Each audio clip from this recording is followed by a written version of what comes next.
Hi friends, hello, welcome to our channel. ఈరోజు potli buttons ఎలా prepare చేయాలో చూపిస్తాను. ముందుగా ఇలా క్లాత్ని అయితే స్క్వేర్ టైప్లో కట్ చేసుకోవాలి. కట్ చేసుకోవడానికైతే 4 సైడ్స్ 2 ఇంచెస్తోని ఇలా మార్క్ చేసుకొని ఇలా కట్ చేసుకోవాలి. కట్ చేసిన తర్వాత పోట్లీ బాల్స్కి మధ్యలో పెట్టడానికి క్లాత్ అయితే ఇలా చిన్న చిన్న పీసులాగా కట్ చేసుకోవాలి. కట్ చేసిన తర్వాత ఆ పీసులన్నింటినీ చేతిలో తీసుకొని ఇలా రబ్ చేసుకోవాలి. రబ్ చేసిన తర్వాత మనం ముందుగా కట్ చేసుకున్న క్లాత్లోకి ఇలా చిన్న చిన్న పీసులు పెట్టుకుంటూ ఇలా ఫోల్డింగ్ చేసుకోవాలి. చేసిన తర్వాత ఇలా మనం పోట్లీ బాల్స్కి అయితే థ్రెడ్స్ చుట్టుకోవాలి. కొంచెం ఎక్కువసార్లు ఇలా చుట్టుకున్నాం అనుకోండి ఊడిపోకుండా ఉంటుంది. ఇలా 2-3 టైమ్స్ అయితే ముడి వేసుకోవాలి. ఎందుకంటే కొంచెం స్ట్రాంగ్గా ఉండడానికి కొంచెం ఎక్కువ ముళ్ళు అయితే వేసుకోవాలి. చూడండి, ఇప్పుడైతే పోట్లీ బటన్ అయితే రెడీ అయింది. మరొకటి రెడీ చేసుకుందాం. ఇలా క్లాత్ని తీసుకొని మధ్యలోకి ఇలాగే మళ్ళీ కొంచెం క్లాత్ పెట్టుకోవాలి.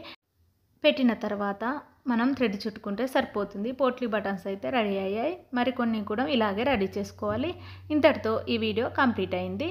మీకు నా వీడియో నచ్చినట్లయితే లైక్ చేయండి, సబ్స్క్రైబ్ చేయండి, నా ఛానల్ సపోర్ట్ చేయండి. Bye friends.